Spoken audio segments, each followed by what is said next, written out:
C'est important, très important que vous compreniez cela.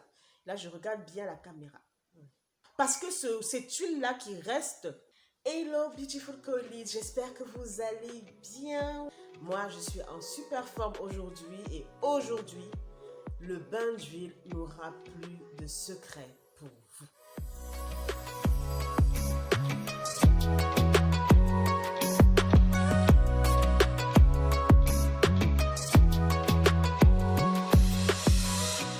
Dans cette vidéo, je vais essayer de répondre à toutes les questions qu'on pourrait se poser au sujet du bain d'huile, spécialement pour les cheveux crépus, qui sont secs, qui sont abîmés, qui ont besoin de brillance. Vous retrouverez la liste de toutes ces questions en barre de description en dessous de la vidéo. Le bain d'huile, c'est quoi? Comment ça se passe? Eh bien, le bain d'huile, c'est simplement d'appliquer de l'huile sur vos cheveux, sur vos longueurs, et vous vous assurez que le cheveu soit bien imprégné.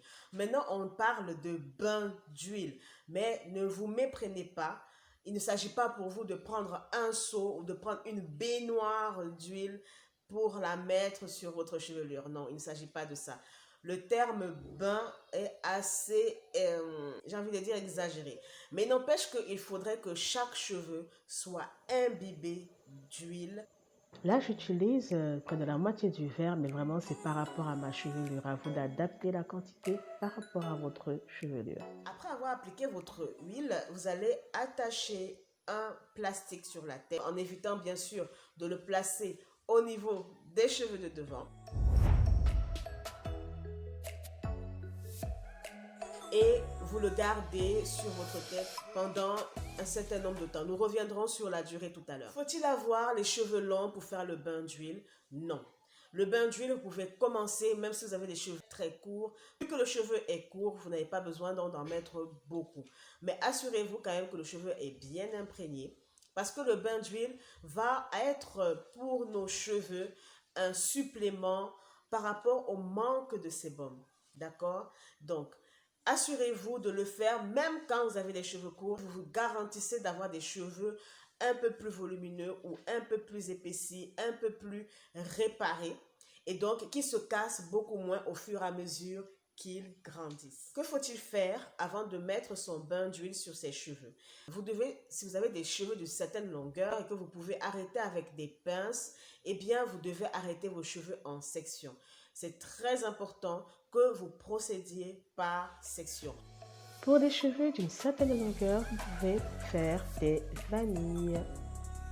Je regardais récemment une vidéo d'une jeune femme avec des cheveux lisses qui appliquait le bain d'huile, et elle-même également avec ses cheveux lisses, elle divise au moins en 2 sections. Mais pour nous, moi en tout cas, en l'occurrence, je dois diviser mes cheveux même en 6 sections.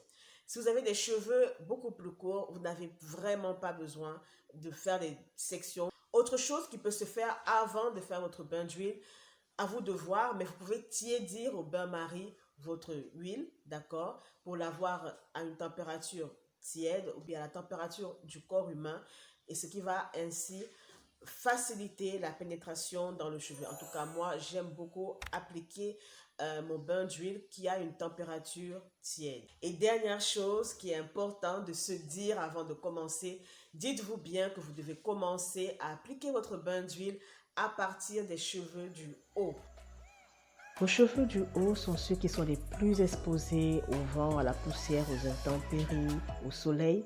Donc, appliquez bien votre huile ou vos huiles, surtout sur les pointes et bien sûr à l'intérieur des sections. Donc, les premiers, ils doivent avoir toute la réparation, la nutrition nécessaire pour être robustes. Donc, commencez par les cheveux du haut, et si en plus vous avez tiédi légèrement votre bain d'huile, il vaudrait mieux que ces cheveux-là puissent la recevoir en premier au lieu que ce soit déjà froid. Donc, c'est des cheveux qui ont besoin vraiment d'être nourris et d'être restaurés. À quelle fréquence faut-il faire votre bain d'huile? Pour des cheveux crépus, frisés, très bouclés, donc à la forme vraiment très resserrée, moi je recommanderais de faire votre bain d'huile à chaque fois que vous comptez laver vos cheveux. Nous avons un type de cheveux qui a cette tendance naturelle à être sec. Donc, c'est un cheveu qui donc s'abîme facilement, s'attache facilement, se crée des fourches, se crée de la casse. Et donc, faire un bain d'huile régulièrement, non seulement aide à nourrir le cheveu de l'intérieur, mais en plus aide à avoir les cheveux lubrifiés, donc ils se détachent plus facilement au fur et à mesure des soins. Donc, selon moi, par rapport à un cheveu qui a des boucles beaucoup plus relâchées, beaucoup plus ondulées, eh bien, le cheveu crépus, frisé, a besoin d'avoir un bain d'huile à chaque fois que vous devez laver vos cheveux. Donc ça, c'est vraiment mon avis. Maintenant, à vous de le déterminer. Si vous pensez que non, vous devez le faire 2 jours de soins sur 4, eh bien, c'est bien. À vous de vraiment le fixer. Quelles huiles utiliser dans mon bain d'huile? Eh bien, les huiles que vous devez utiliser, ce sont des huiles qui sont 100% naturelles, 100% biologiques, 100% végétales. Et quand je dis huile végétale, je parle aussi des beurres végétaux. J'inclus ça là-dedans. Donc, vous devez vous assurer que ce sont des huiles 100% naturelles. Sur l'étiquette, vous ne devez pas avoir plusieurs ingrédients, surtout des ingrédients dont vous ne comprenez absolument pas le sens, ou bien dont vous n'arrivez même pas à prononcer. Assurez-vous qu'il n'y ait qu'un seul ingrédient qui est l'huile en question. Assurez-vous qu'il est marqué qu'elle a été extraite dès les premières pressions, sinon dès la première pression à froid. Ça doit être une huile vierge, 100% naturelle. Vous devez aussi vous assurer que l'huile que vous voulez utiliser est une huile pénétrante. C'est très important que vous vous assurez. Si vous n'utilisez qu'une seule huile, eh bien, ça doit être une huile pénétrante. Si vous utilisez plus de 2 huiles, il faut au moins qu'une d'entre elles soit pénétrante et que l'autre soit enrobante. Dans ce bain d'huile que je suis en train d'appliquer, j'utilise justement 2 huiles pénétrantes, l'huile de ricin et l'huile de moutarde qui stimulent la pousse. Et j'ai ajouté à ça du beurre de karité et aussi l'huile de noyau d'abricot pour enrober bien le cheveu. Combien d'huiles utiliser? Vous pouvez utiliser une seule huile. Vous pouvez utiliser 6 huiles. Vous pouvez utiliser 10. Vous pouvez utiliser le nombre qui vous convient. Une seule huile peut faire l'affaire. Par exemple, l'huile d'olive qui convient très bien comme huile pénétrante. Vous pouvez également vous orienter vers une huile comme l'huile d'argan qui est aussi très nourrissante, qui est aussi... Mais dites-vous aussi que vous pouvez aussi aller vers des huiles selon, comment je vais dire ça? Si vous avez de la coloration sur les cheveux, vous allez opter par exemple pour une huile végétale comme l'huile d'olive qui vous permet quand même de protéger votre coloration. Si vous avez des cheveux qui sont super fins, vous allez aller vers l'huile de ricin par exemple. Et puis il y a certaines huiles également que vous pouvez appliquer proches des racines parce que ce sont des huiles qui stimulent la pousse comme l'huile de ricin, comme l'huile de moutarde. Donc voilà. Il est possible, par exemple, également d'appliquer une huile au niveau des racines et une autre au niveau des longueurs. Il y a quand même des variantes que vous allez maîtriser au fur et à mesure de vos utilisations. Mais il n'y a pas un quota, il n'y a pas un nombre, j'ai envie de dire, figé d'huile que vous devez avoir dans votre bain d'huile. Vous pouvez fonctionner avec une seule, vous pouvez fonctionner avec 2. Vous pouvez intégrer les beurres végétaux, vous les faites fondre pour une facilité d'application. Faut-il mettre son bain d'huile sur cheveux secs ou sur cheveux mouillés? Je pense que ce soit sur cheveux secs ou bien sur cheveux mouillés, le résultat sera pareil. J'ai fait l'expérience, même sur les cheveux de mes filles, j'ai remarqué que le cheveu est tout aussi fort, tout aussi brillant. Mais quand on parle de cheveux mouillés, assurez-vous de ne pas avoir les cheveux trop mouillés. Ils doivent être très très légèrement mouillés et si possible avec de l'eau tiède. Pourquoi? Parce que l'eau tiède va aider, même sous le plastique, à créer de la vapeur et aussi à ouvrir les écailles pour faciliter la pénétration de l'huile. C'est vraiment en très très petite quantité qu'il faut mettre ça. Comme l'eau et l'huile ne parviennent jamais à se mélanger, il ne faudrait absolument pas que l'eau soit un obstacle à la pénétration de l'huile. Moi, par exemple, je préfère appliquer mon bain d'huile sur cheveux secs. Je trouve que je gagne en temps, je suis plus rapide. Plutôt que d'avoir à mouiller d'abord la section, je préfère aller directement. Et voilà, le cheveu se porte plutôt bien, j'ai pas de soucis. Si vous voulez à tout prix qu'il y ait quand même une couche hydratante sur votre chevelure avant d'appliquer votre bain d'huile, vous pouvez opter pour le gel d'aloe vera que vous appliquez sur vos sections avant d'appliquer votre bain d'huile. Faut-il en mettre sur son cuir chevelu?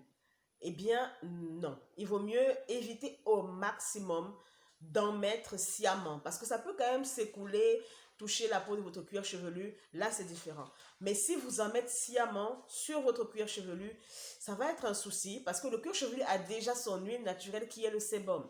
Et donc, vous allez contribuer à graisser votre cuir chevelu et cela peut provoquer voilà, des irritations, des démangeaisons. Le cuir chevelu va étouffer. Parfois, ça va même créer de la casse supplémentaire. Voilà. Faites attention, ne faites pas sciemment d'appliquer votre bain d'huile à fond sur la peau de votre cuir chevelu. Sauf si vous avez vraiment un cuir chevelu qui est très, très sec. Uniquement dans ce cas-là, je peux vous dire, ok, d'y aller, mais vraiment en petite quantité. Cela n'exclut pas que au moment de masser votre cuir chevelu, même quand vous avez déjà appliqué votre bain d'huile, ça n'exclut pas que vous puissiez le faire même avec vos doigts, même s'ils sont imbibés d'huile. Si en plus vous utilisez dans votre bain d'huile une huile comme l'huile de ricin, qui est une huile très stimulante pour les follicules pileux,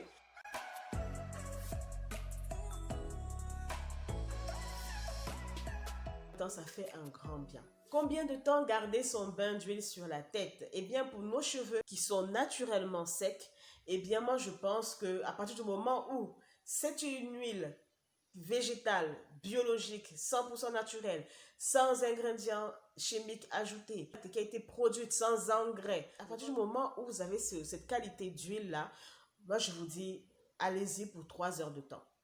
Si vous pouvez même dormir avec, allez-y, ne vous privez pas de dormir avec votre bain d'huile. Ici, avec 35 degrés à l'ombre, l'humidité qui pèse, là, je ne peux absolument pas le faire. Mais si vous êtes dans un climat qui est nettement plus frais ou bien c'est déjà l'hiver de votre côté, dormir avec ce plastique sur la tête, ça peut aider à ce que vos cheveux soient forts et en même temps, ça vous tient au chaud. Allez-y. Avant qu'on ne poursuive, j'aimerais savoir dans les commentaires quelle est ton huile végétal préféré, quel est ton beurre végétal préféré pour faire tes bains d'huile. Le bain d'huile et le masque capillaire, qu'est-ce qui les différencie? C'est simplement que le bain d'huile, c'est fait d'huile et de beurre végétal ou de beurre végétal. Le masque capillaire incorpore des ingrédients en plus de l'huile, en plus du beurre végétal, incorpore des ingrédients comme la banane par exemple, comme l'avocat que tu as bien écrasé au mixeur. Ça, c'est si vous faites un masque capillaire fait maison. Si vous êtes plutôt orienté à acheter vos masques en magasin, vous allez quand même constater qu'il y a la crème en soi qui a également des ingrédients comme l'huile de ricin, l'huile de tournesol. En tout cas, le masque capillaire n'a pas que des huiles, n'a pas que des beurres végétaux à l'intérieur. Maintenant, est-ce que le bain d'huile est mieux que le masque capillaire? Personnellement, je pense que pour avoir utilisé les deux, eh bien, je me dis que le bain d'huile est peut-être mieux que le masque capillaire. À partir du moment où on fait un masque capillaire fait maison, je remarque qu'il y a des ingrédients comestibles qu'on ajoute à un masque capillaire qu'il faut à tout prix rincer. À tout prix, il faut rincer. Il faut absolument s'assurer de se débarrasser de ces ingrédients comestibles au risque d'avoir des soucis dans sa chevelure, des soucis avec son cuir chevelu. Le bain d'huile est beaucoup plus pratique. Oui, c'est vrai, c'est pratique, mais on ne doit pas perdre de vue l'équilibre entre les protéines et l'hydratation dans nos cheveux. Quand j'utilise un bain d'huile, ou j'ai envie de dire un masque fait d'huile et de beurre végétal uniquement, ajouter un peu d'huile essentielle, mais voilà, je n'ai pas envie d'aborder les huiles essentielles ici, ce sera tout un autre chapitre. Eh bien, je n'ai pas vraiment à me préoccuper de rincer à fond. Que faire après avoir mis son bain d'huile? Il faut le rincer, il faut faire son shampoing, mais le conseil que moi je vous donne, c'est de ne pas rincer à fond. Évitez d'arriver à un niveau où vous sentez le cheveu qui redevient sec. Quand vous allez laver vos cheveux, quand vous allez rincer, vous devez faire en sorte qu'il reste un film gras, que vous ressentez quand même que les cheveux sont encore un peu gras. C'est très important que vous ayez un léger film gras. C'est important, très important que vous compreniez cela. Là, je regarde bien la caméra.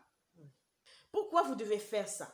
C'est simplement parce que cette huile qui va rester sur votre chevelure va être ce sébum qui n'arrive pas de quitter votre cuir chevelu jusqu'au bout. Donc cette huile-là va remplacer en fait le sébum, va aider à garder vos cheveux lubrifiés, va limiter les nœuds, va limiter même les nœuds de fée, va limiter les fourches. Voilà pourquoi vous devez faire en sorte que quand vous rincez votre bain d'huile, vous n'enlevez pas toute l'huile. D'accord? Vous n'enlevez pas toute l'huile. Je ne vous dis pas de rincer et maintenant de vous retrouver encore avec les cheveux tout huileux qui dégoulinent. Non. Lavez vos cheveux normalement, mais au lieu de faire 2-3 lavages au shampoing, contentez-vous de faire 1,5. C'est pour ça que le dosage que vous allez faire au début est déterminant. Et puis ainsi, quand vous allez rincer, vous allez sentir, vous devez même sentir en rinçant.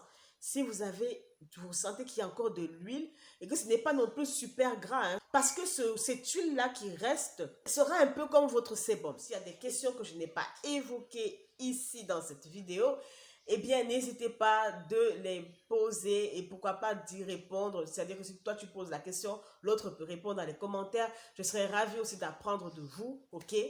Donc, comme je vous ai dit, faites vos expérimentations, faites vos vérifications, faites vos recherches. N'hésitez absolument pas également à vous abonner à ma chaîne. Nous sommes déjà très nombreux sur cette chaîne et ça m'encourage énormément à poursuivre cette aventure sur YouTube parce que vraiment, je vous assure que c'est tout à fait nouveau pour moi. Je sors complètement de ma zone de confort en le faisant. Mais je suis très très contente des retours que j'ai, de vos messages, de vos encouragements. Et pour ça, je voudrais vraiment vous remercier du fond du cœur.